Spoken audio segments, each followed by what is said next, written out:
Baiklah, bismillahirrahmanirrahim. Pada malam hari ini kita akan melanjutkan kuliah kita analisis kelayakan bisnis tentang aspek keuangan ya. Sebelumnya kita berdoa dulu menurut agama dan kepercayaan masing-masing. Semoga ilmu yang kita peroleh pada malam hari ini bermanfaat. Mbak Yustika, minta tolong untuk memimpin doa. Mari teman-teman, sebelum memulai belajar malam ini, alangkah baiknya kita berdoa sesuai dengan kepercayaan kita masing-masing. Berdoa dimulai.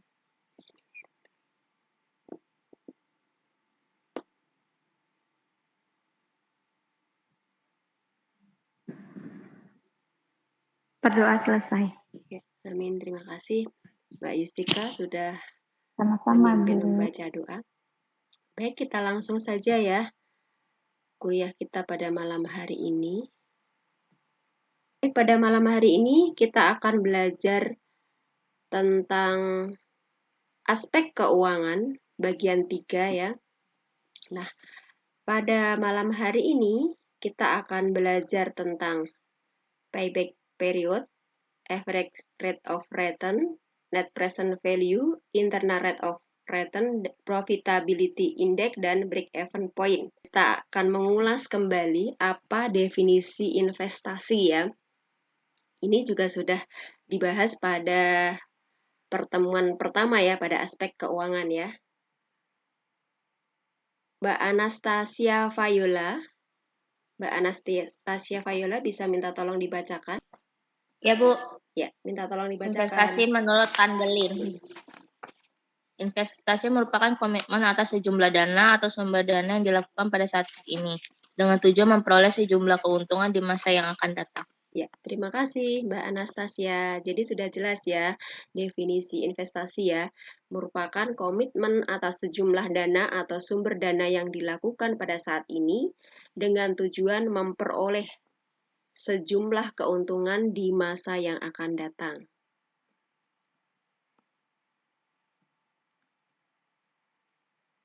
Kemudian ada beberapa kriteria dalam penilaian investasi.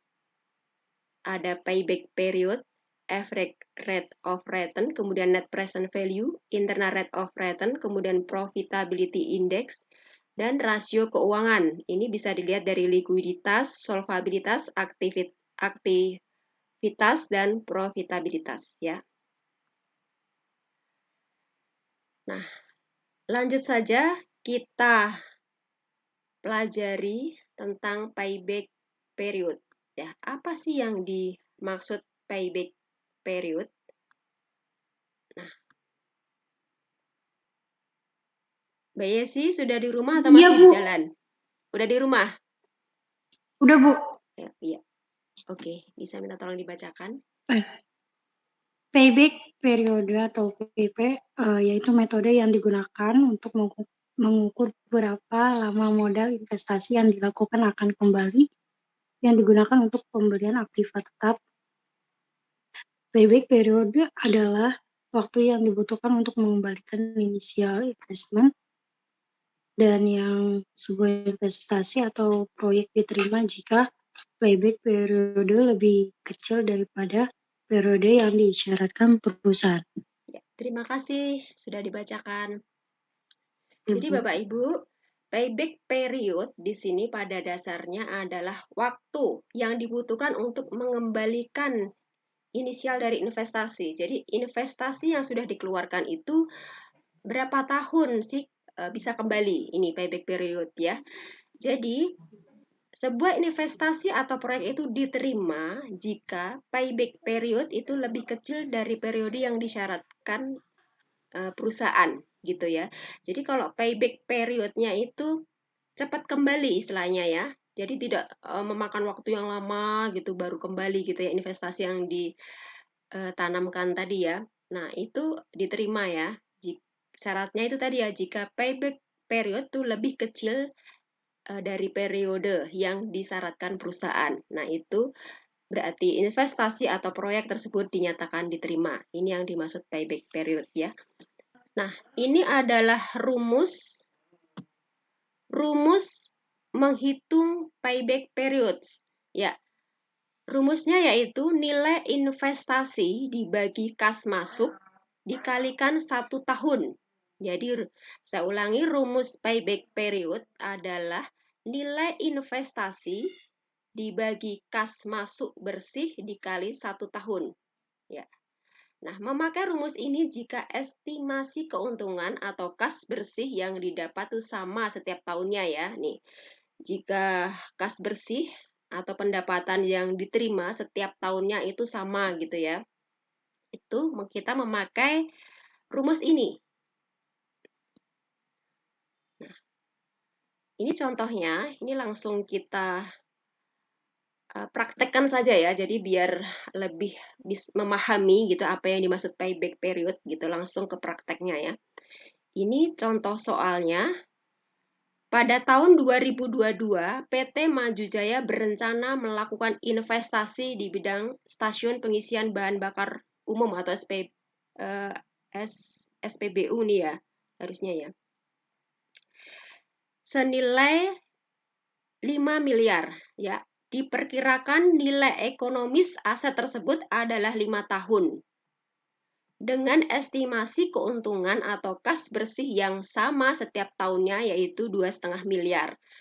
Kemudian pertanyaannya, hitunglah payback period. Jadi Bapak Ibu, rumus payback period ini dipakai jika setiap tahun itu estimasi keuntungan yang diterimanya itu sama gitu. Ini estimasinya di sini kan 2,5 miliar. Selama 5 tahun itu keuntungan bersih yang diterima itu sama. Ini ya, estimasinya tuh sama 2,5 miliar terus gitu ya setiap tahunnya ya. Nah, kita menggunakan rumus ini gitu. Nanti bagaimana jika berbeda gitu estimasi keuntungannya? Nanti ada rumusnya sendiri ya. Ini rumus yang keuntungan atau nilai kas bersih yang diterima setiap tahunnya itu sama. Ini rumus yang dipakai ini ya, nilai investasi dibagi kas masuk bersih dikali 1 tahun. Oke, kemudian di sini jawabannya. Nah, jawabannya adalah ini payback period. Ini kita masukkan di sini kan ya. 5 miliar. Ini investasi untuk membangun tadi ya, pengisian bahan bakar umum gitu ya. Itu memerlukan dana atau investasi sebesar 5 miliar. Ini kita masukkan saja. Nilai investasinya 5 miliar. Kemudian dibagi kas bersih atau keuntungan bersih gitu ya. Setahun itu berapa? Estimasinya. Estimasinya di sini adalah 2,5 miliar itu ya. Kemudian dikalikan 1 tahun. Nah, ketemulah 2 tahun di sini ya. Nah, jadi dalam jangka waktu 2 tahun nilai investasi akan kembali sebelum masa ekonomis aset yang dibeli habis gitu ya. Jadi maksudnya di sini ya, sebelum aset yang dibeli tadi itu mengalami kerusakan gitu ya. Maksudnya dalam artinya seperti itu ya, secara mudahnya ya menggambarkannya. Sebelum mengalami kerusakan itu sudah kembali modalnya ya. Uang yang digunakan untuk investasi tadi sudah kembali modal. Ini jadi dalam jangka waktu 2 tahun nilai investasi tersebut akan kembali sebelum masa ekonomis aset yang dibeli habis. Nah, jadi kesimpulannya investasi tersebut dapat diterima ya, karena di sini pernyataannya di sini tadi. Nah, di sini ya, sebuah investasi atau proyek diterima jika payback period itu lebih kecil dari periode yang disyaratkan perusahaan gitu. Jadi kalau proyek tersebut itu masanya itu lebih kecil gitu atau cepat kembali investasinya tersebut, maka proyek tersebut itu atau investasi tersebut diterima. Tapi kalau lama gitu ya, lama kembalinya sampai yang kita investasikan itu rusak gitu ya alat-alatnya gitu, itu belum kembali modal juga, berarti itu proyek tersebut atau usaha tersebut tidak diterima atau ditolak gitu ya.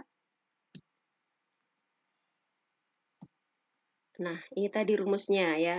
Oke.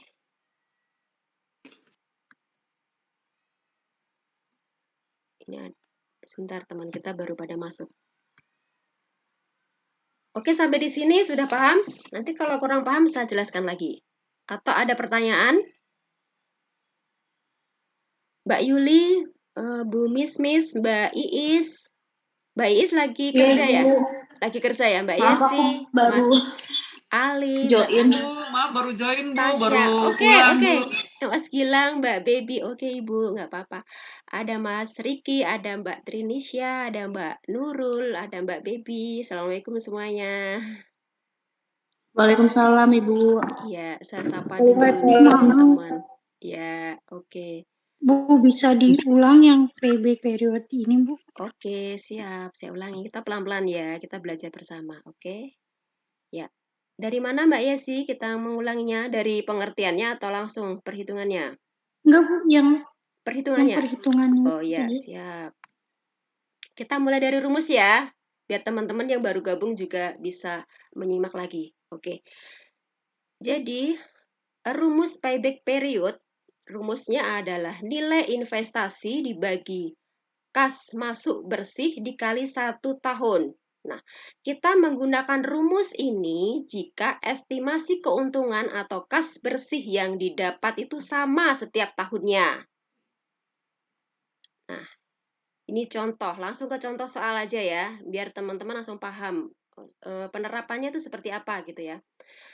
Contoh soalnya, pada tahun 2022, PT Maju Jaya berencana melakukan investasi di bidang stasiun pengisian bahan bakar umum senilai 5 miliar. Ya, jadi rencana investasinya ini nilainya 5 miliar.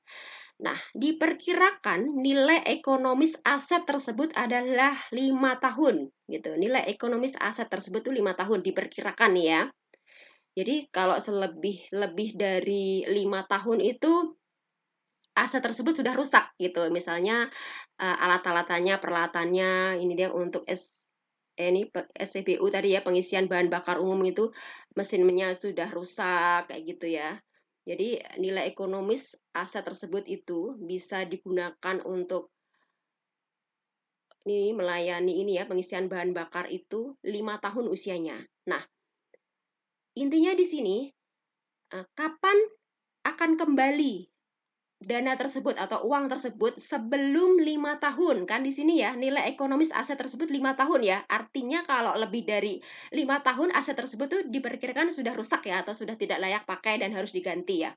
Nah, di sini kita ingin mengetahui kira-kira berapa tahun sih investasiku itu kembali nih sebelum ini ya, masa ini nilai ekonomis itu berakhir gitu ya. Ya. Nah, jika diketahui nanti misalnya hasilnya itu 6 tahun atau 7 tahun baru kembali payback period, baru kembali ya investasinya. Nah, itu dinyatakan layak atau tidak usaha tersebut? Coba teman-teman ya. Misalnya ketemu nih, ternyata payback period tuh hasilnya 6 tahun atau 7 tahun. Kira-kira layak atau tidak bisnis tersebut dijalankan?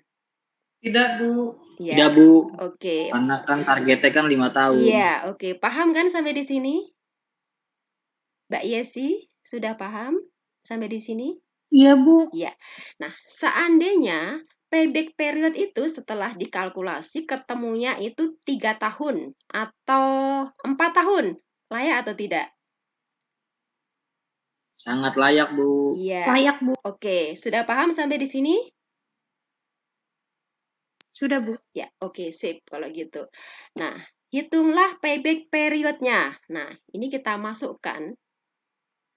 Ini angkanya 5 miliar tadi adalah nilai investasi ya. Kemudian 2,5 miliar itu adalah pendapatan bersih yang diperoleh setiap tahunnya ya. Kita menggunakan rumus ini jika estimasi pendapatan setiap tahunnya itu sama ya, dipukul rata. Kira-kira pendapatan setiap tahun nanti 2,5 miliar. Nah, gitu. Kita baru memakai rumus ini. Nah, bagaimana jika pendapatannya itu estimasinya tidak sama setiap tahunnya? Nanti ada sendiri rumusnya ya. Kita belajar yang sama dulu ya. Langsung kita masukkan ini ya 5 miliar itu investasinya. Kemudian dibagi estimasi pendapatan. Tadi ya kan setiap tahun itu sama ya di rata-ratanya ya 2,5 miliar. Langsung dibagi kali 1 tahun jadi ketemulah 2 tahun. Nah, jadi kesimpulannya apa Bapak Ibu? kita sudah menemukan nih hasil payback periodnya 2 tahun. Kesimpulannya apa? Diterima atau tidak investasi Diterima ini? dan layak. Ya, Kesimpulannya diterima, Bu. ya. Oke, ini kesimpulannya. Jadi, dalam jangka waktu 2 tahun, nilai investasi akan kembali sebelum masa ekonomis aset yang dibeli tersebut habis. Tadi masa ekonomis asetnya berapa tahun? 5 tahun, Bu. 5 5 tahun, Bu. Iya, bagus. Ah. Betul sekali, teman-teman. Jadi, sudah paham ya sampai sini ya? Ya. Jadi, kesimpulannya gitu. Kesimpulannya, payback period ini kan 2 tahun. Jadi, kesimpulannya investasi tersebut atau usaha tersebut diterima. Nah, itu. Nah, itulah tadi tujuan ya. Tujuan dari analisis kelayakan bisnis gitu ya. Untuk mengetahui layak atau tidaknya bisnis tersebut dijalankan. Gitu. Makanya teman-teman nanti saat membuat analisis kelayakan bisnis, pada kesimpulannya diberi kesimpulan tadi ya. Bisnis tersebut dinyatakan layak atau tidak untuk dijalankan. Karena itu adalah tujuan atau output dari analisis kelayakan bisnis. Ya, oke teman-teman, sudah paham sampai sini? Paham, Oke, Bu. Bu. Oke. Makasih ya, Bu. Paham, Bu. Makasih, Bu. Oke, kalau udah paham saya lanjutkan. Kita belajar bersama ya. Ya, jadi ini kesimpulannya. Kesimpulannya investasi dapat diterima. Itu ini kesimpulannya.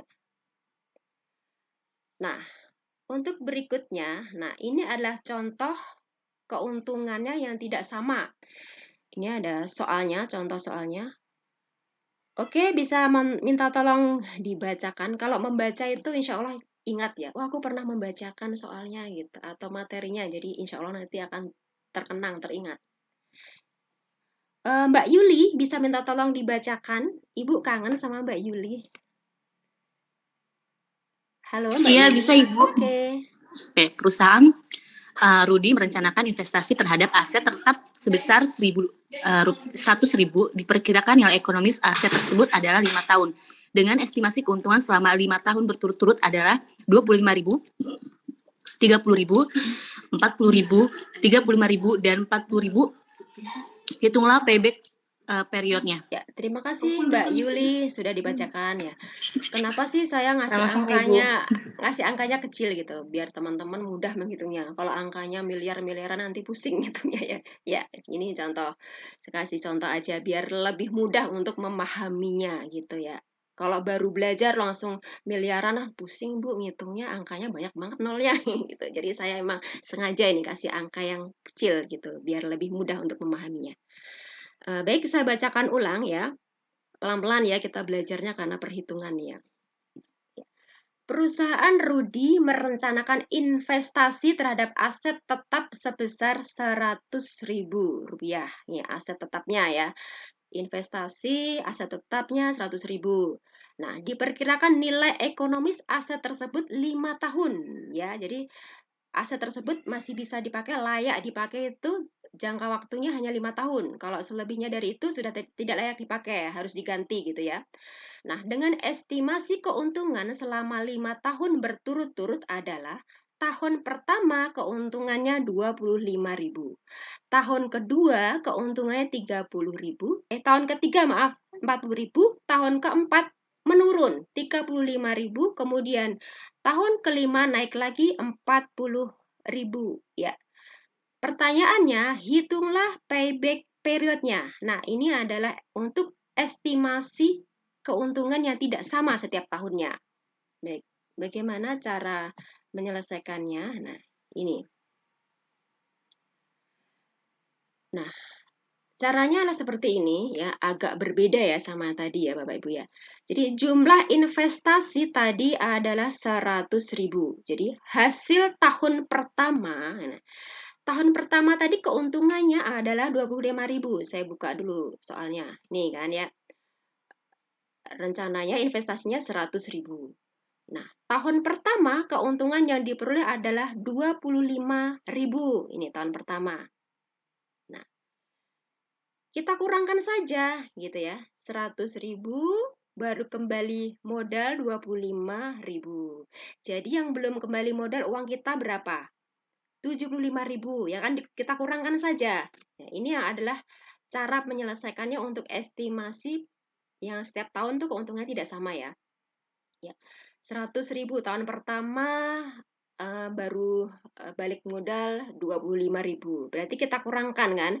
100.000 kurangi 25.000. Berarti modal kita yang belum kembali berapa? 75.000, ya kan, Bapak Ibu? Kemudian tahun kedua. Iya, Bu. Oke, tahun kedua. Tahun kedua berapa keuntungannya? Keuntungan bersih nih ya, sudah dipotong pajak, bayar gaji karyawan dan sebagainya ya, 30.000 ya. Oke, ini 30.000. Kemudian kita kurangkan lagi ya. Aku mendapatkan keuntungan bersih nih di tahun kedua 30.000. Yang akhir tahun kemarin atau di awal tahun gitu masih 75.000 ini ya yang belum kembali modalku. Nah, di tahun kedua mendapat keuntungan 30.000. Kemudian 75.000 ini kita kurangkan 30.000. Jadi uang kita yang untuk investasi 100.000 tadi yang belum kembali di tahun kedua adalah 45.000. Ya. Oke, sampai sini paham? Paham, Bu. Ya, oke. Kalau udah paham, saya lanjutkan. Kemudian hasil di tahun ketiga, nih ya, tahun ketiga di sini ya. Di tahun ketiga 40.000. Nah, keuntungan bersihnya. Nah, langsung kita kurangkan lagi. Tadi kan yang belum kembali modal uangku 45.000 ya di tahun kedua gitu ya. Di tahun ketiga ternyata alhamdulillah mendapat keuntungan bersih 40.000. Nah, berarti setelah dikalkulasi dikurangkan masih 5.000 tuh, masih 5.000 berarti yang belum kembali ya modalku gitu ya. Nah, untuk selanjutnya bagaimana caranya? Karena ini ada sisa 5.000. Nah, caranya adalah begini ya. Sisa investasi yang belum tertutupi pada tahun ketiga adalah 5.000. Jadi kita masih ada PR nih. Aku belum kembali modal nih di tahun ketiga. Masih ada 5.000 lagi nih baru kembali modal gitu. Nah, sedangkan keuntungan yang diperoleh pada tahun keempat adalah 35.000. Ini tahun keempat. Maaf. Nih, tahun keempat ya. Di tahun keempat adalah 35.000. Nah, nih. Nah, untuk memperoleh dana sebesar 5.000 pada tahun keempat, caranya seperti apa? Nah, ini adalah sebagai berikut caranya. Nah, payback period, kas bersih tahun keempat dibagi 12 bulan. Ini kita proporsionalkan. Kan kita ingin mengetahui itu. Berapa tahun sih uang investasi kita kembali gitu ya. Atau 3 tahun berapa bulan. Nah, tadi kan 3 tahun nih kita ketemu nih. Nah, 3 tahun ini. Ternyata 3 tahun ini belum habis nih. Masih ada nih 5.000 lagi gitu ya. Nah, ini berapa bulan? 3 tahun berapa bulan? Nah, kemudian caranya untuk tahun yang keempat, ya, kas bersih tahun keempat diproporsionalkan ya, dibagi 12 bulan. Setahun kan ada 12 bulan nih, kita proporsionalkan ya. 35.000 ini adalah keuntungan di tahun keempat tadi dibagi 12 bulan. Nah, ketemulah 2.917. Ya. Kemudian tadi kan masih kurang 5.000 nih. Uang kita akan kembali dari 100.000 baru kembali 95.000 ya di tahun ketiga ya. Jadi masih ada PR nih di tahun keempat. Nggak banyak, hanya 5.000 gitu. Tapi 5.000 itu berapa bulan? Nah, caranya ini tadi ya. Kemudian 5.000 tadi dibagi 2.917. Nah, ketemulah 1,7. Jadi dibulatkan saja 2 gitu. Kan nggak ada 1,7 bulan itu gimana ya? Kita bulatkan saja ya. 2 bulan gitu ya. Jadi dalam jangka waktu 3 tahun 2 bulan, nilai investasi akan kembali sebelum masa ekonomis aset yang dibeli habis. Gitu ya. Jadi 5.000 tadi ternyata kurang lebih memerlukan 2 bulan ya untuk kembali modal gitu ya, untuk kembali modal investasi yang dikeluarkan tadi senilai 100.000. Memerlukan waktu 3 tahun 2 bulan gitu. Oke, kira-kira setelah ketemu payback periodnya 3 tahun 2 bulan, kira-kira investasi ini diterima atau enggak? Layak atau tidak? Layak, Bu. Ya, layak ya, karena tadi nilai ekonomis dari aset atau investasi tersebut adalah 5 tahun. Jadi sebelum Iya, benar. nilai ekonomis atau nilai aset tersebut habis gitu ya, sudah kembali modal. Jadi dapat disimpulkan bahwa investasi ini layak untuk dijalankan. Ya. Nah, ini kesimpulannya. Investasi dapat diterima atau layak. Ya, oke. Sampai di sini sebelum saya lanjutkan sudah jelas atau ada pertanyaan? Jelas, Bu. Sudah Jelas, jelas? Bu. Oke, baiklah. Kalau sudah jelas baru kita menghitung untuk berikutnya nih ya, perhitungan berikutnya. Nah, untuk selanjutnya kita akan menghitung average rate of return. Ya. Average rate of return ini untuk mengukur besaran keuntungan rata-rata yang diperoleh dari suatu investasi ya. Nah, rumusnya, laba setelah pajak dibagi investasi awal dikali 100%. Nah, ini ya. Jadi saya ulangi ya, biar lebih jelas ya. Nanti kalau terputus kita gabung lagi ya Bapak Ibu ya. Ya. Menghitung average rate of return ya. Untuk mengukur besaran keuntungan rata-rata yang diperoleh dari suatu investasi. Jadi keuntungan rata-ratanya itu berapa ya dari investasi.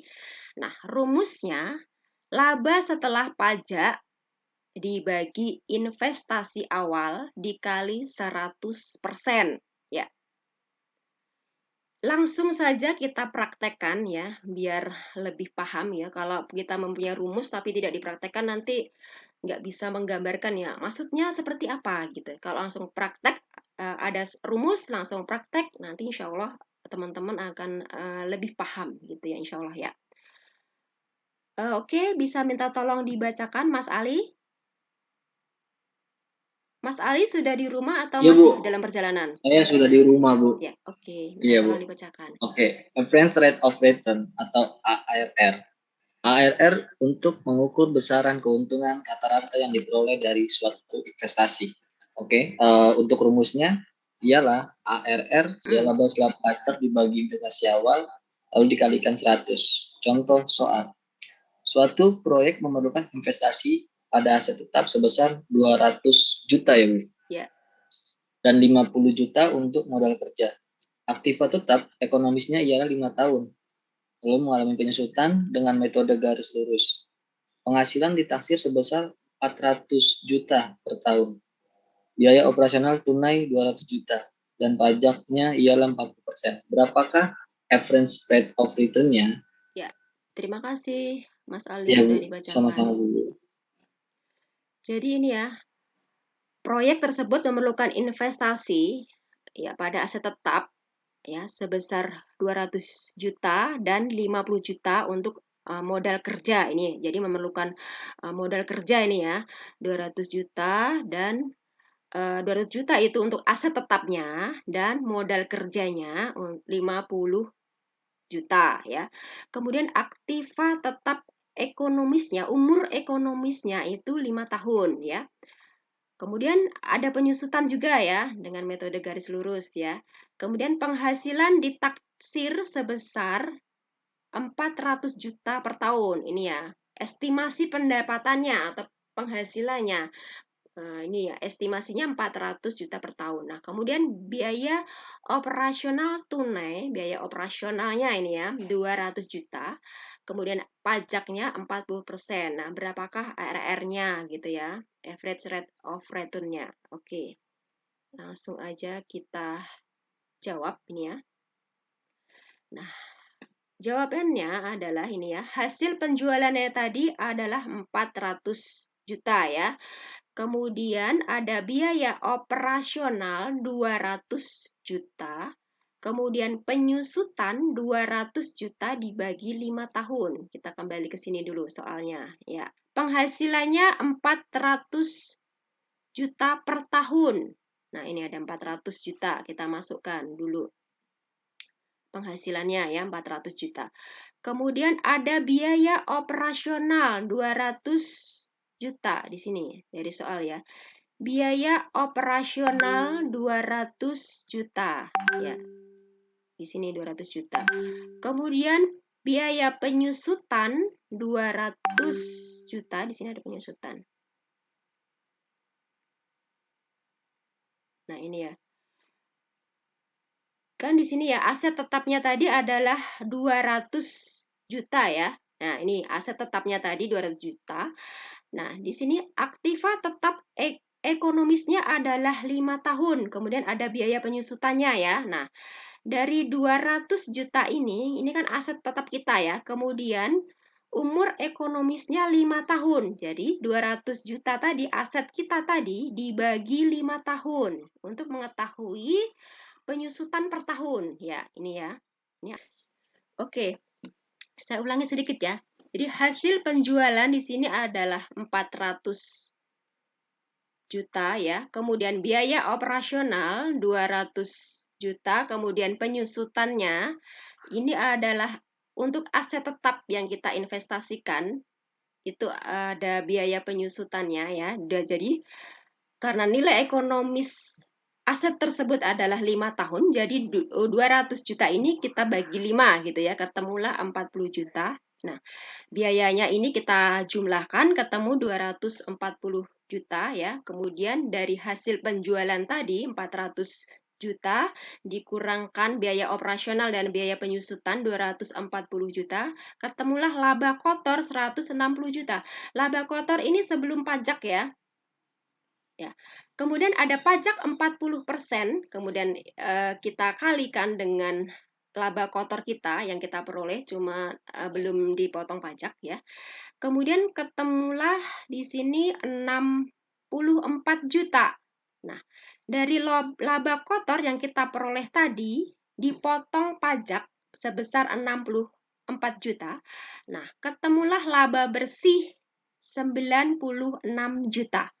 Nah, sehingga average rate of return-nya adalah 96 juta dibagi 200 juta kali 100%, ya, ketemunya adalah 48%.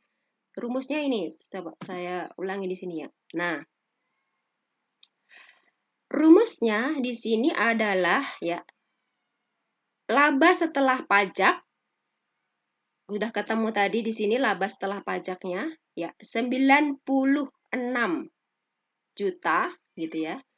Kemudian di sini investasi awal 200 juta. Nah, ini investasi awalnya 200 juta. Jadi 96 juta dibagi 200 juta kali 100%, ketemulah nilainya average rate of return-nya 48%. Ini ketemu ya, sudah prosentasenya 48%. Nah, di sini. Oke.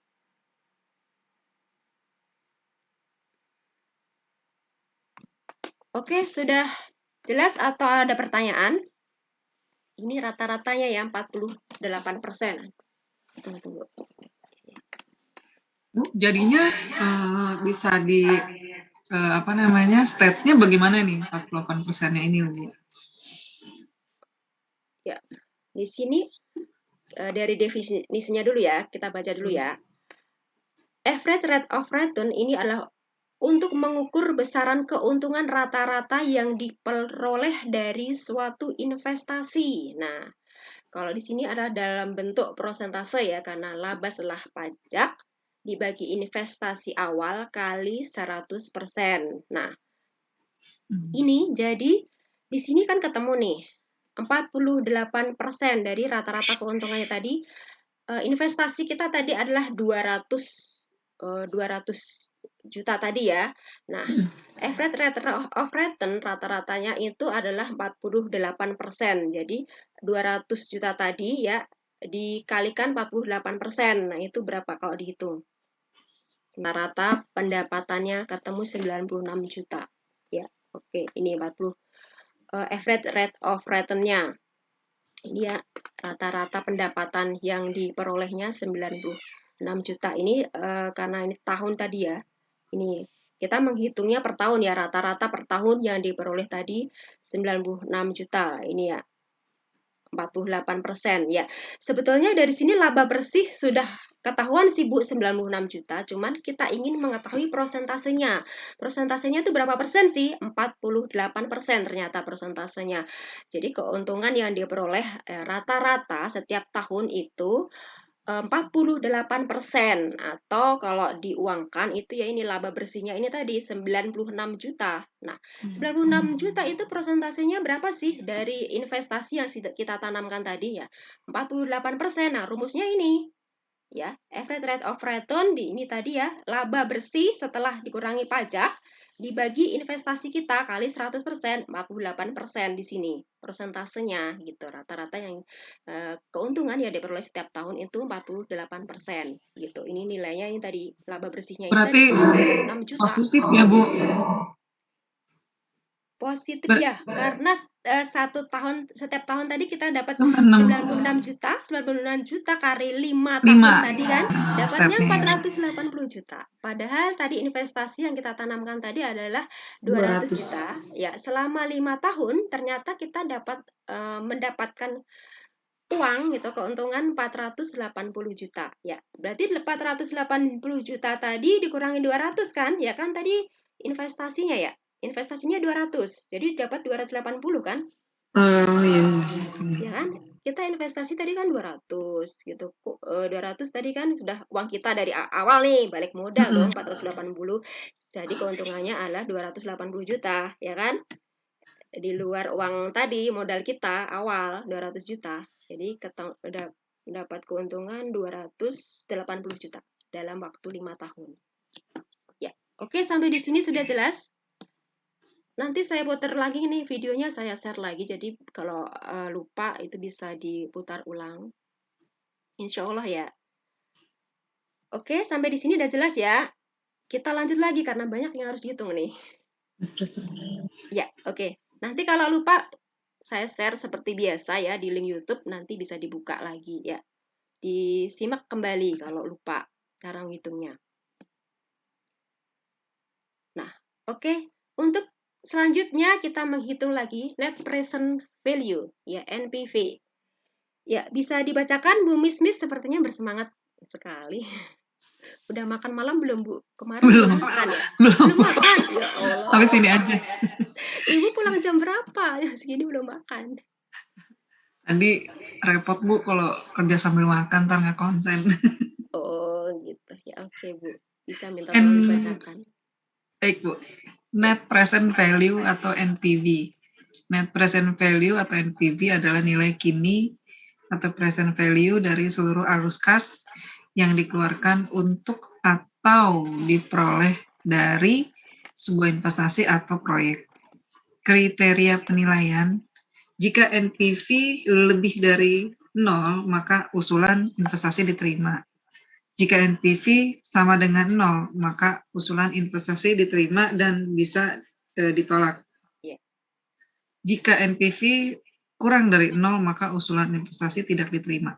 Ya, terima kasih Bu Miss Ya Bu, sudah sama-sama dibacakan. Bu. Ya, jadi untuk net present value ini adalah nilai kini atau present value. Ya, minggu kemarin kan kita belajar nih cara menghitungnya seperti apa rumusnya present value, future value kan kemarin value. Ya future value, present value kita belajar ya di pertemuan minggu lalu gitu ya. Nah sekarang net present value, nilai kini atau present value dari seluruh arus kas yang dikeluarkan untuk atau diperoleh dari sebuah investasi atau proyek gitu ya. Kriteria penilaiannya jika net present value lebih besar dari 0, maka usulan investasi diterima. Namun jika NPV sama dengan 0, ini investasi tersebut bisa diterima ataupun ditolak. Ya. Kalau saya sebagai seorang investor, kalau NPV-nya sama dengan 0, mendingan enggak ya, karena nggak dapat keuntungan, cuma balik modal doang. Keuntungan nggak dapat, balik modal doang gitu ya, 0 ya. Jadi kalau mau terima ya silahkan, nggak apa-apa. Rugi juga enggak, cuman balik modal aja, nggak dapat untung gitu. Kalau saya mendingan nggak usah gitu, karena nggak dapat untung, capek-capek gitu ya, cuma balik modal doang gitu ya. Kemudian jika NPV kurang dari 0, maka usulan investasi tidak diterima. Nah, oke, bagaimana penerapan net present value ini? Kita langsung latihan soal-soal seperti biasa. Nah, sebelumnya ini adalah rumusnya ya. NPV ini rumusnya nih ya. Ada NT sama dengan 1, CFT kemudian 1 ditambah K, di sini ada T kurangi ini ya. I0 nih ya. Oke, langsung ke penerapan saja ya. Nah, itu. Kalau langsung praktek gitu, insya Allah akan mudah untuk memahaminya. Nah, ini ada contoh soalnya. Nah, ada berapa contoh? Ini ada contoh soal nih. Oke, Mbak Indah, Ibu ingin mendengar suara Mbak Indah. Bisa minta tolong dibacakan. Halo Mbak Indah? Iya Oke. Ibu, suaranya kemut. Silahkan. Bisa minta tolong dibacakan Mbak Indah? Bisa Bu, yang Iya. net present value ya Bu. Betul. Oke, contoh soalnya, perusahaan Rudi merencanakan investasi terhadap aset tetap sebesar 100.000. Diperkirakan nilai ekonomis aset tersebut adalah 5 tahun dengan estimasi keuntungan selama 5 tahun berturut-turut adalah 25.000, 30.000, 40.000, 35.000, dan 40.000. Diskon rate-nya 8%. Hitunglah NPV-nya. Ya, terima kasih. Jadi Pak Rudi itu rencana investasi, nah terhadap aset tetap, jadi membeli aset tetap ya untuk investasi itu 100.000. Nah, diperkirakan nilai aset tersebut, nilai ekonomisnya itu adalah 5 tahun ya. Estimasi keuntungan 5 tahun berturut-turut, tahun pertama 25.000, tahun kedua 30.000, tahun ketiga 40.000, tahun keempat 35.000, dan tahun kelima 40.000. Diskon rate-nya adalah 8%. Hitunglah NPV-nya itu berapa. Cara pertama di sini adalah ini. Present value ini seperti hitungan kemarin ya Bapak Ibu. Nanti kita terapkan juga di net present value ya. Present value sama dengan future value dibagi 1 ditambah I pangkat N. Ini adalah materi minggu yang lalu ya, minggu kemarin ya. Nah, di sini kita masukkan di sini hasil penjualan. Nah, di tahun pertama itu berapa? 25.000.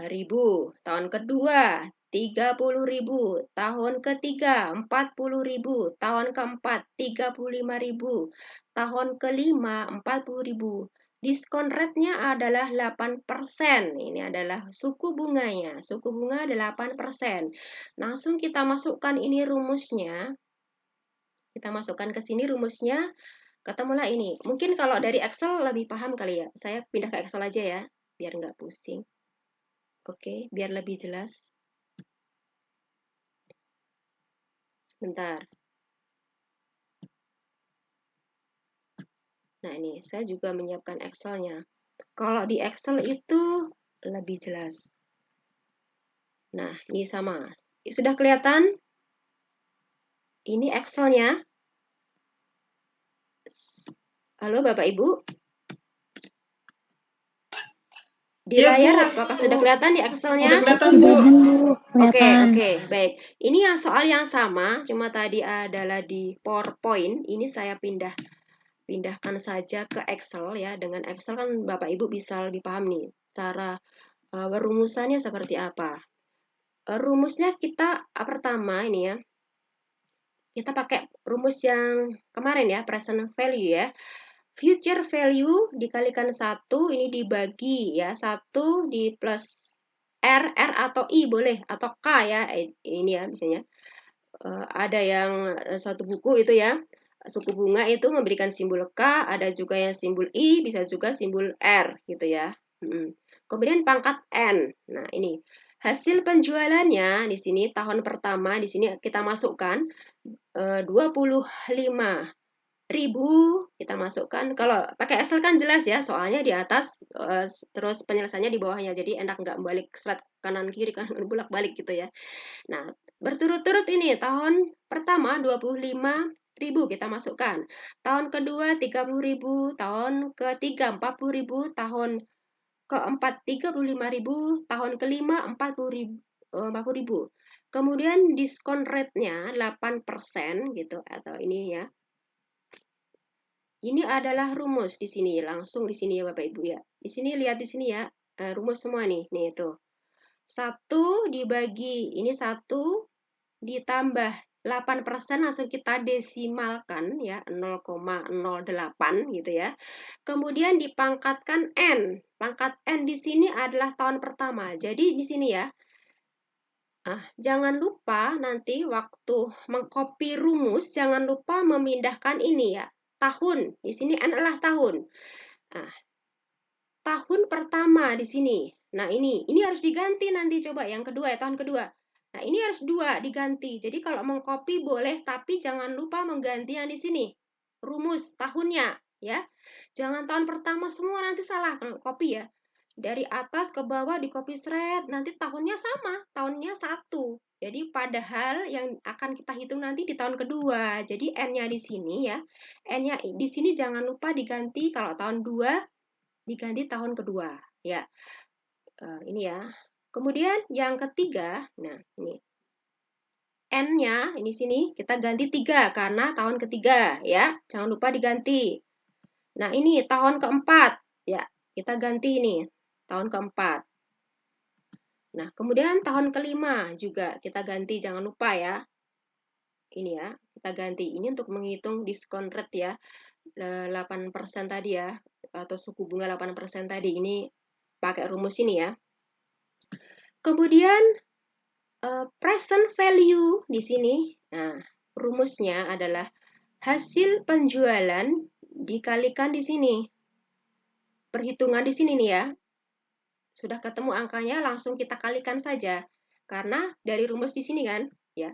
Present value itu future value dikalikan di sini nih. Ya. Kalau di sini adalah hasil penjualan, ini adalah future value. Jadi nilai yang akan datang, estimasi keuntungan ya, yang akan diperoleh tahun depan gitu. Ini tahun pertama, ini future value kan berarti ke depan, tahun depan, keuntungan tahun depan, tahun pertama, tahun kedua, tahun ketiga, tahun kelima, ini future value ya, di sini aku sini aja lah. Nah ini atau future value di sini. Oke, kemudian di sini perhitungan ini ya, rumus yang di belakangnya ini ya. Nah, kemudian langsung aja present value-nya kita kalikan. Future value kalikan di sini tadi ya. Ini formulanya tadi sudah ketemu. Tinggal kita kalikan saja. Oke. Terus kalau di sini tinggal tarik dari atas ke bawah rumusnya, nah kemudian dijumlahkan. Nah, ketemu. Nilai present value-nya adalah 133.571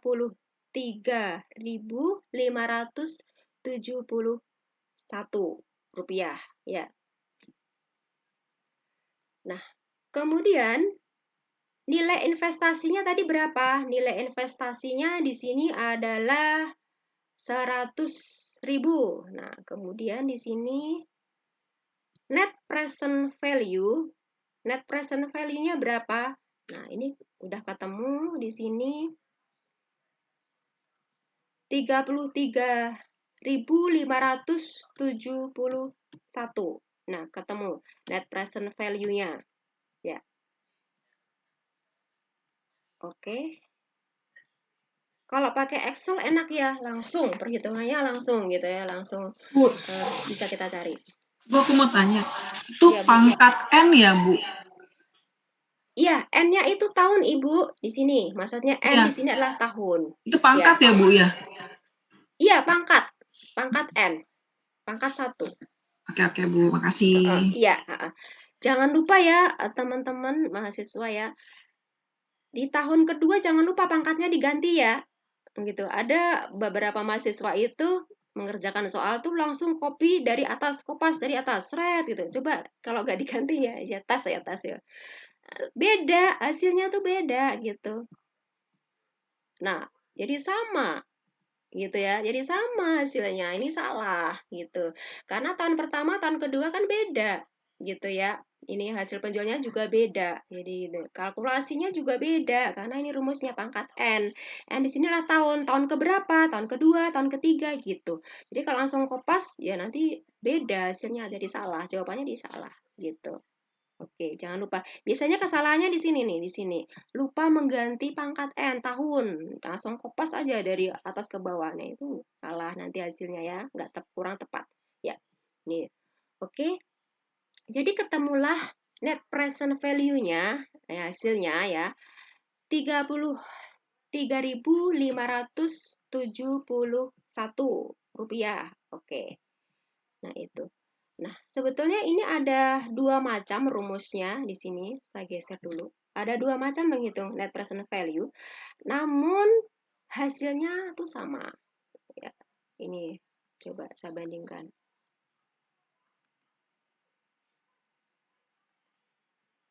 Nah, ini bisa pakai sebelah kiri ataupun sebelah kanan rumusnya.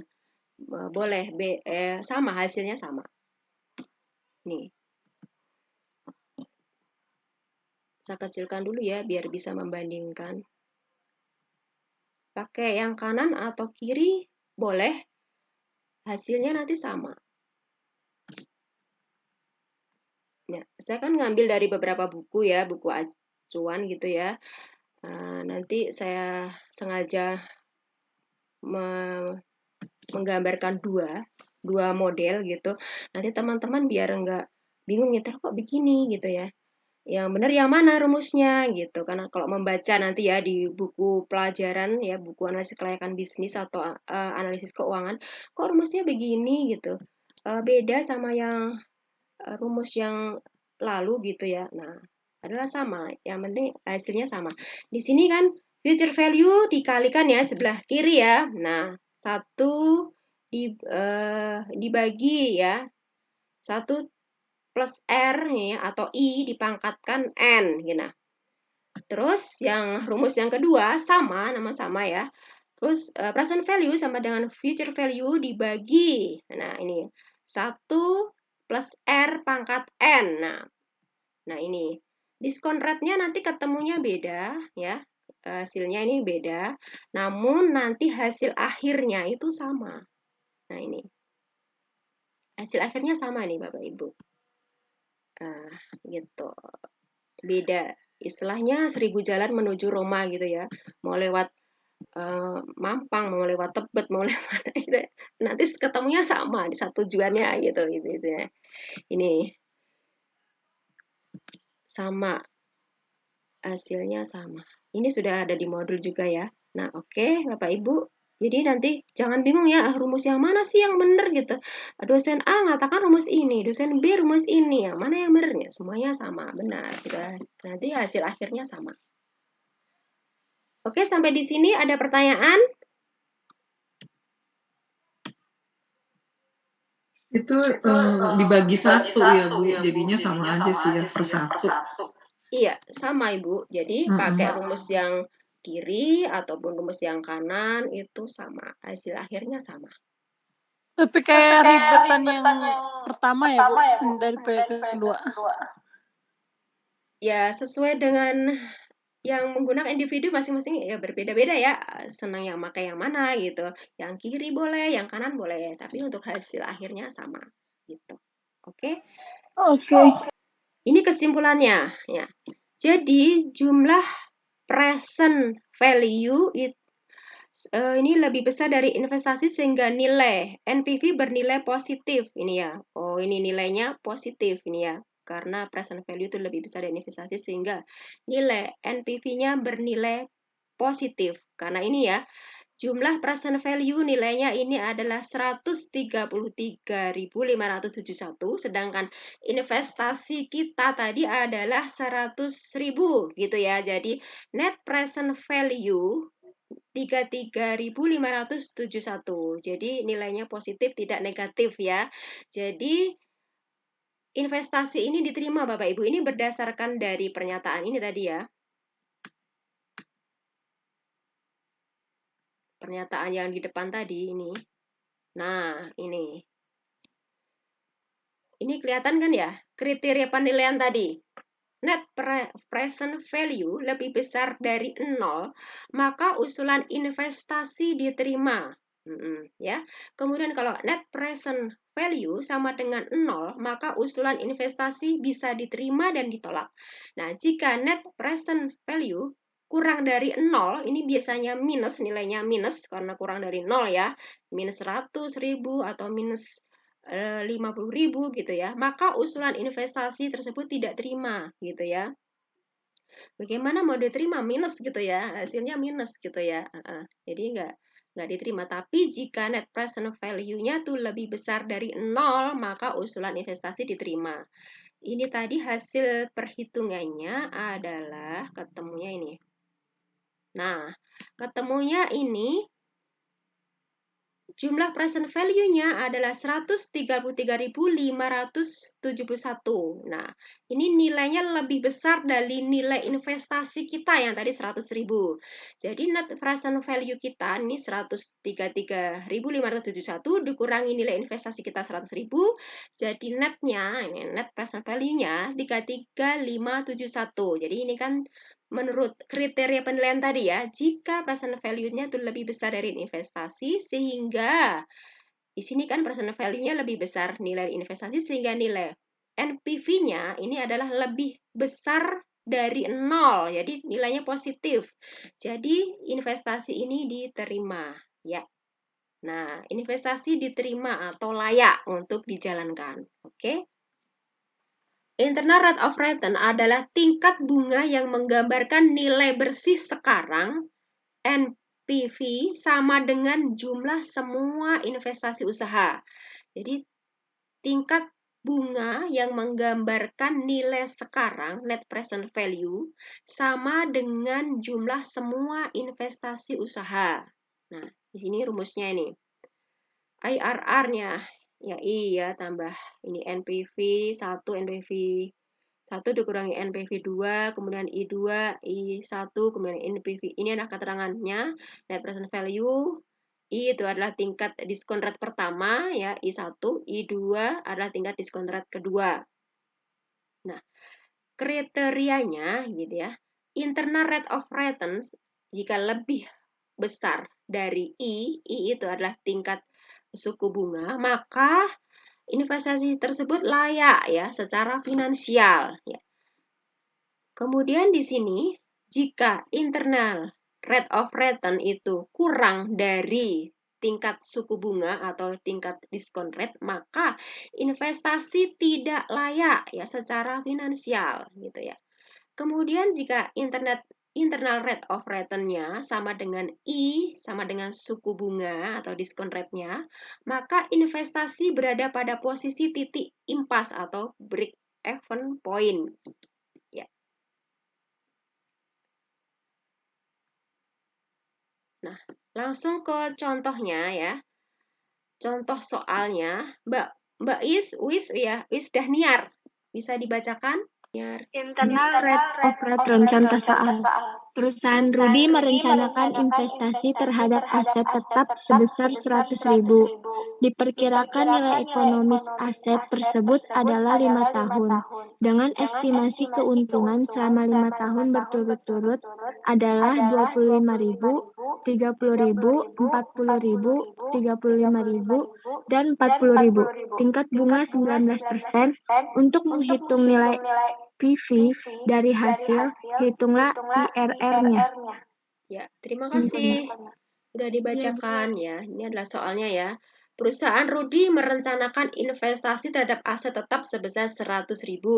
Nilai ekonomis 5 tahun ya, nilai ekonomis aset tersebut. Estimasi keuntungan berturut-turut 25.000, 30.000, 40.000, 35.000, 40.000. Tingkat bunganya 19% untuk menghitung nilai present value dari hasil ya. Kemudian pertanyaannya, hitunglah internal rate of return-nya. Nah, IRR-nya berapa gitu ya. Oke. Nah, di sini jawabannya ya, di sini ya.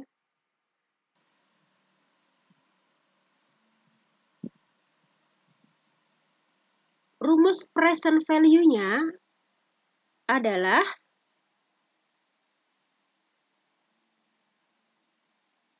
future value dikali 1 dibagi 1 ditambah I kemudian pangkat N. Kita masukkan di sini hasil penjualan atau keuntungan tadi. Future value-nya tahun pertama 25.000, tahun kedua 30.000, tahun ketiga 40.000, tahun keempat 35.000, dan tahun kelima 40.000. Kemudian diskon rate 19%. Kita masukkan, ini adalah kalkulasi yang diperoleh. Diskon rate 19% di tahun pertama, kemudian tahun kedua, tahun ketiga, tahun keempat, dan tahun kelima. Nah, setelah itu present value ya, hasilnya adalah perkalian dari ini, hasil penjualan atau future value atau keuntungan dikalikan diskon rate 19%. Ini adalah hasil dari diskon rate-nya.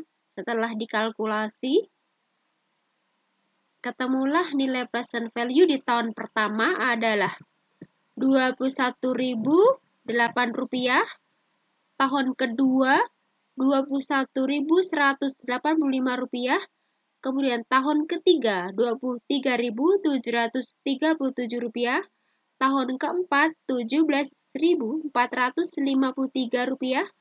tahun kelima Rp16.762. Kemudian kita jumlahkan present value di tahun pertama ini sampai dengan tahun kelima, kita jumlahkan. Ketemulah nilainya yaitu 100.145. Nah, kemudian nilai investasinya adalah 100.000. Kita masukkan di sini nilai investasinya. Nih, dari rumus ini. Nah, investasi terhadap aset tetap adalah sebesar 100.000. Nah, kita masukkan di sini 100.000. Kemudian kita kurangkan ya, present value 100.145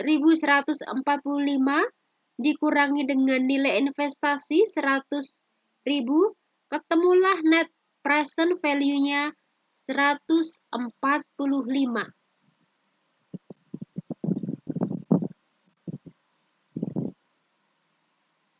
Nah, jika jumlah present value yang diperoleh masih tinggi dari nilai investasinya, maka tingkat bunganya dinaikkan lagi. Karena tingkat bunga 19%, jumlah present value lebih besar dari nilai investasi. Maka tingkat bunga dinaikkan 20%. Nah, ini adalah menghitung internal rate of return dengan nilai diskon rate-nya 20%. Baiklah Bapak Ibu, tingkat suku bunga tadi yang kita naikkan 20%, kemudian kita masukkan ke dalam perhitungan lagi. Nah, memakai rumus present value sama dengan future value dikali 1 dibagi 1 ditambah I kemudian pangkat N. Nah, kita masukkan lagi di sini hasil penjualan atau hasil keuntungannya di tahun pertama 25 juta, tahun kedua 30 juta, tahun ketiga 40 juta, tahun keempat 35 juta, dan tahun kelima 40 juta. Nah, ini adalah nilai diskon rate 20% atau dengan suku bunga 20%. Ini sudah dikalkulasi ya. Tahun pertama sampai tahun kelima. Kemudian kita kalikan future value-nya dikalikan dengan nilai diskon rate-nya yang sudah ketemu ini. Ya, hasil penjualan atau hasil keuntungan atau future value dikalikan nilai diskon rate 20% ini sudah dikalkulasi dari rumus ini Bapak Ibu. Ya. Dikalikan ya. Di sini future value atau hasil penjualan di sini atau keuntungan dikalikan diskon rate-nya. Kemudian ketemu di sini nilai present value di tahun pertama adalah 20.833, tahun kedua 20.833, tahun ketiga 23.158, tahun keempat 16.879, tahun keempat 16.879, tahun kelima 16.075. Kemudian dari tahun pertama sampai tahun kelima ini dijumlahkan. Jadi ketemulah jumlah present value-nya sebesar 97.769. Kemudian kita masukkan nilai investasinya 100.000. Nah, ketemulah net present value-nya minus 2.231. Baik, untuk langkah berikutnya. Nah, jadi selisih tingkat bunganya adalah 1%, yaitu 20% dikurangi 19%. Nilai diskon rate atau suku bunga awal tadi adalah 19%. Kemudian karena nilainya belum memenuhi, kita naikkan lagi tingkat suku bunganya tadi menjadi 20%. Nah, sehingga ketemulah selisih tingkat bunganya tadi adalah 1% ya. Kemudian selisih dari present value ya, dari bunga atau diskon rate 19%, tadi setelah kita kalkulasi ketemu nilainya 100.145. Nah, dari sini dari depan. Nah, kita kembali ke depan. Nah, ini. Ini adalah dengan nilai diskon rate-nya tadi 19% atau tingkat suku bunga 19%. Ketemulah jumlah present value-nya.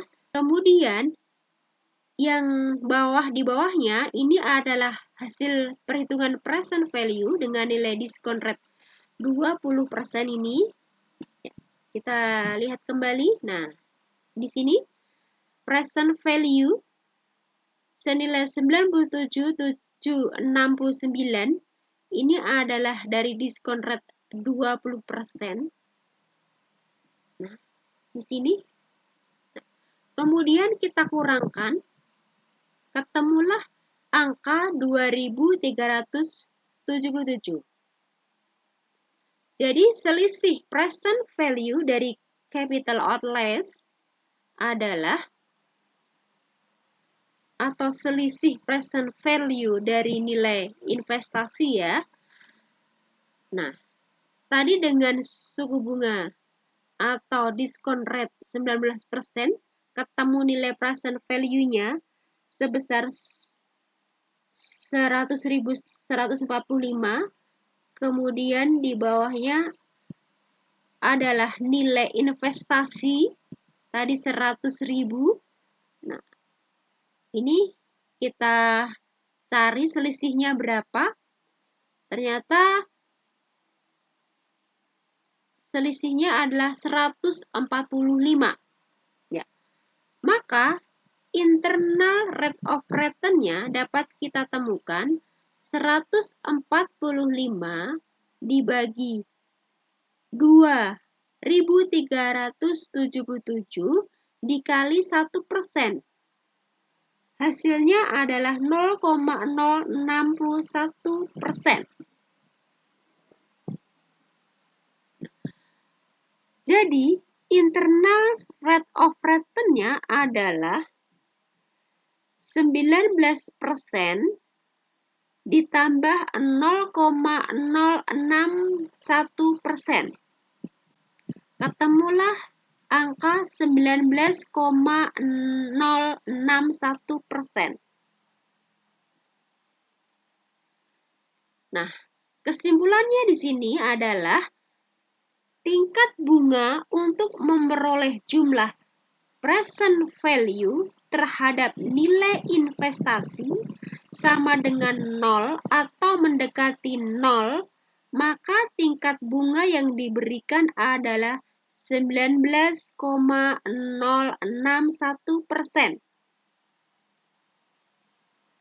Kenapa begini? Karena tadi definisi dari internal rate of return di sini adalah tingkat bunga yang menggambarkan nilai bersih sekarang net present value sama dengan jumlah semua investasi usaha. Nah, di sini adalah asumsi-asumsinya.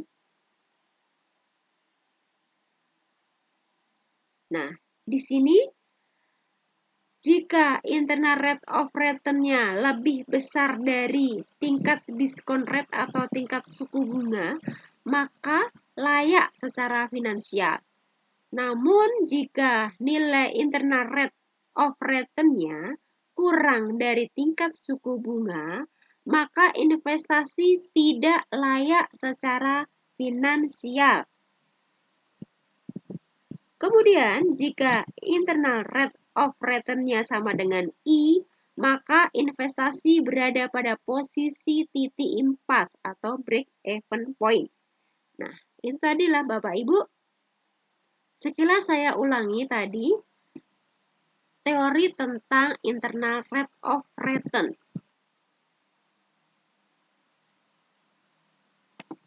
Untuk berikutnya, profitability index. Metode ini menghitung perbandingan antara nilai sekarang, penerimaan kas bersih di masa datang dengan nilai sekarang atau investasi. Jika profitability index lebih besar dari 1, maka proyek dianggap menguntungkan.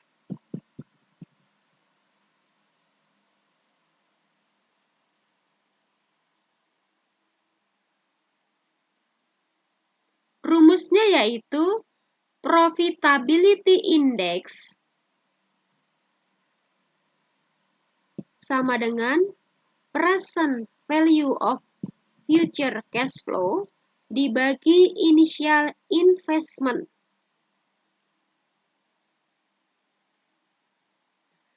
Kriterianya yaitu net present value positif jika profitability index lebih besar dari 1. Ini berarti terima investasi atau proyek, atau investasi tersebut diterima. Tetapi, jika nilai net present value negatif, ya,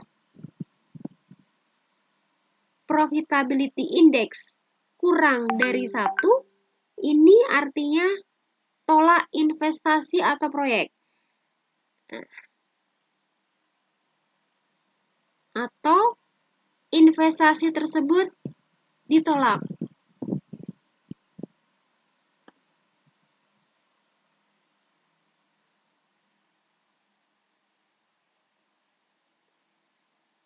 Berikutnya adalah contoh soalnya. Ini adalah contoh soal menghitung profitability index. Perusahaan akan mengestimasikan arus kas bersih untuk periode kedepannya adalah 300.000 dengan nilai investasi 250.000. Jawabannya adalah, kita lihat dulu rumusnya di depan. Nah, rumus profitability index adalah present value of future cash flow dibagi initial investment. Nah, di sini adalah future value. Ini adalah estimasi arus kas bersih untuk periode ke depannya adalah 300.000.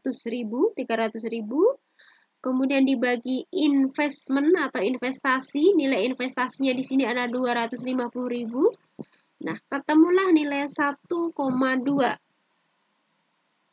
Jadi di sini kesimpulannya adalah profitability index lebih besar dari 1. Maka proyek dianggap menguntungkan dan layak untuk dilakukan investasi.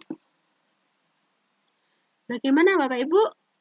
Sudah jelas dan sudah paham kan cara menghitung profitability index?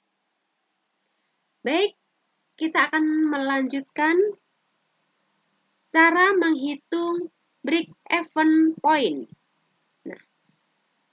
Break-even point adalah suatu keadaan di mana dalam suatu operasi perusahaan tidak mendapat untung ataupun rugi atau impas. Jadi, penghasilan sama dengan total biaya. Jadi, teknik perhitungan break-even point dengan menggunakan metode aljabar dapat diklasifikasikan menjadi 2 kelompok, yaitu perhitungan atas dasar unit dan perhitungan atas dasar penjualan dengan satuan rupiah. Nah, bagaimana rumus dan contoh perhitungannya? Baik, kita ikuti slide berikut ini. Berikut ini adalah cara menghitung break-even point perhitungan atas dasar unit. Rumusnya yaitu break-even point sama dengan fixed cost dibagi P, ini adalah harga jual per unit, kemudian dikurangi V. Ya. Jadi P adalah harga jual per unit, V adalah biaya variabel per unit, cost adalah biaya tetap, kemudian Q di sini adalah jumlah unit atau kuantitas produk yang dihasilkan dan dijual.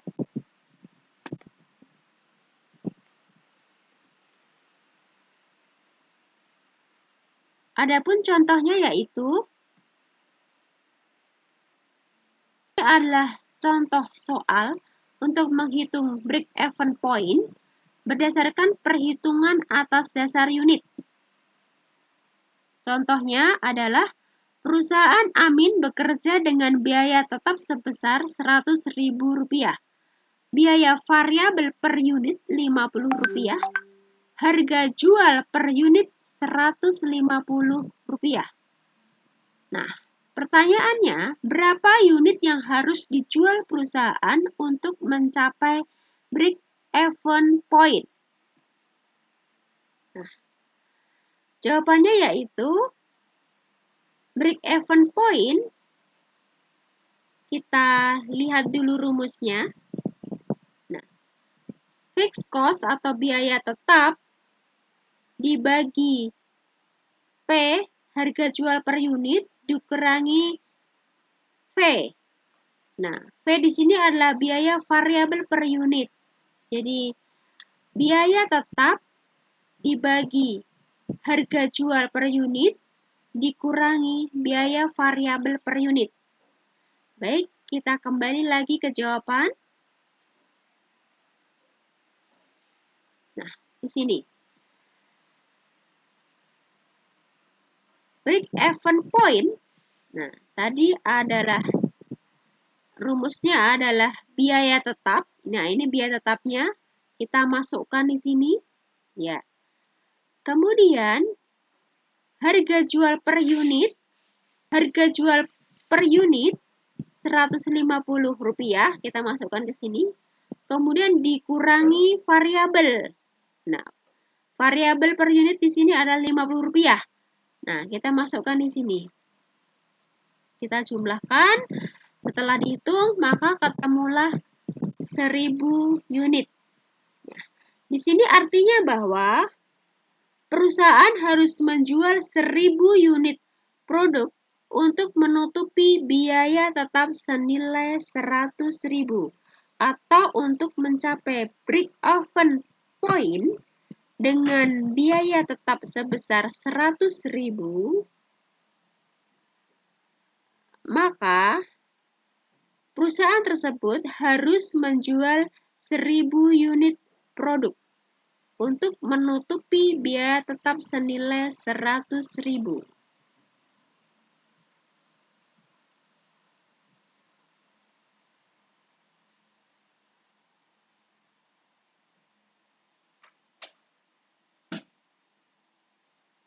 Oke, untuk berikutnya adalah menghitung break-even point berdasarkan perhitungan atas dasar penjualan dengan satuan rupiah. Rumusnya yaitu fixed cost dibagi ini 1 dikurangi variable cost dibagi sell atau penjualan. Ya. Di sini keterangannya fixed cost itu adalah biaya tetap, kemudian variable cost adalah biaya variabel, kemudian S atau sell ini adalah penjualan.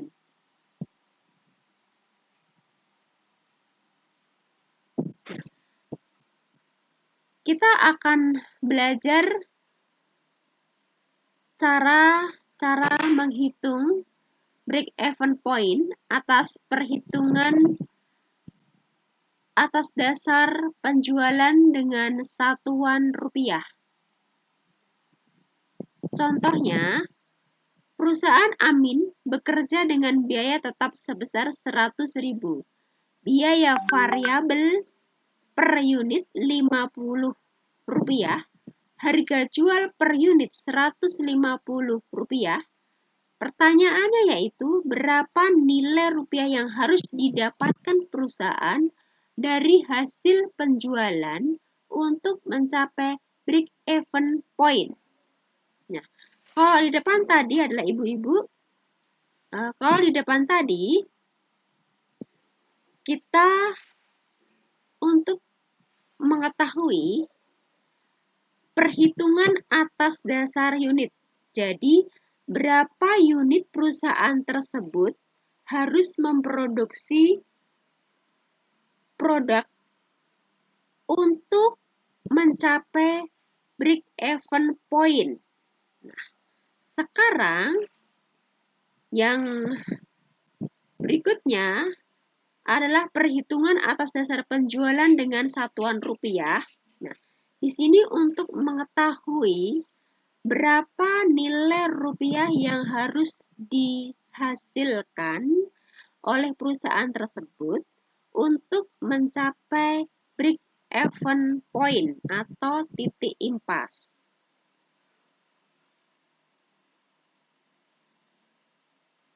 Nah, dari soal ini, kemudian kita masukkan ke dalam rumus fixed cost-nya atau nilai tetapnya atau biaya tetapnya. Fixed cost atau biaya tetapnya adalah 100.000, kita masukkan di sini. Kemudian variabel cost-nya berapa? Rp50, kita masukkan di sini. Nah, kemudian harga jual per unitnya Rp150 kita masukkan di sini ya.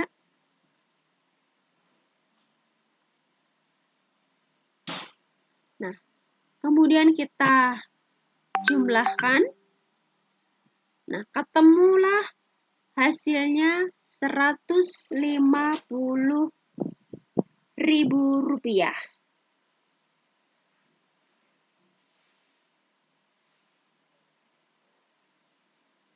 Jadi kesimpulannya,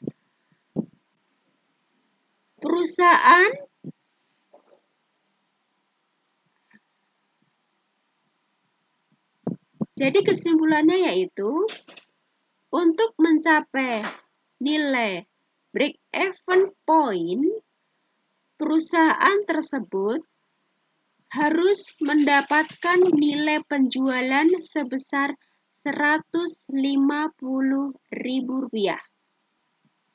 Jadi kesimpulannya yaitu untuk mencapai nilai break-even point, perusahaan tersebut harus mendapatkan nilai penjualan sebesar Rp150.000. Nah, jika perusahaan sudah mencapai Rp150.000, maka itu berarti bahwa perusahaan tersebut sudah mencapai break-even point. Nah, bagaimana Bapak Ibu? Sudah jelas cara menghitung break-even point baik dari segi perhitungan atas dasar unit, ini seperti contoh A, ya, maupun dari segi perhitungan atas dasar penjualan dengan satuan rupiah. Ini contoh B ya. Nah, baiklah Bapak Ibu, alhamdulillah kuliah kita sudah selesai. Semoga apa yang saya sampaikan bermanfaat, dan apabila ada kekurangan, saya mohon maaf sebesar-besarnya. Billahi taufiq wal hidayah. Wassalamualaikum warahmatullahi wabarakatuh.